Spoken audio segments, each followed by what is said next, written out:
இன்றைக்கி கடவுள் நம்மளுக்கு கொடுத்துருக்க வசனம் யோவேல் 3:20. ஆனால் யூதாவோ சதா காலமாகவும் எருசலேம் தலைமுறை தலைமுறையாகவும் குடியேற்றப்பட்டிருக்கும்.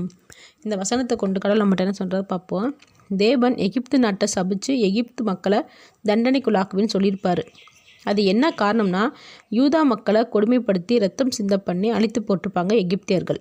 அதனால தான் தேவன் சொல்கிறாரு, யூதாவை எருசலேமை மறுபடியும் எழுப்புவேன்னு. நீ ஒரு தலைமுறையை அழிச்ச, ஆனால் இனிமேல் தலைமுறை தலைமுறையாக எருசலேமை அழிக்க முடியாதபடி உயர்த்துவேன்னு சொல்கிறாரு.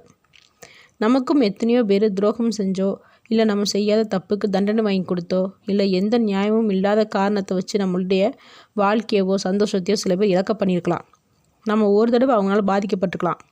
ஆனால் தேவன் சொல்கிறாரு, நம்மளை மறுபடியும் எழுப்புவார், மறுபடியும் கட்டுவார்னு. அதுவும் தலைமுறை தலைமுறையாக அடுத்தடுத்து நம்ம தோற்று போகாதபடி ஜெயத்தை கொடுத்துட்டே இருப்பேன்னு சொல்கிறாரு.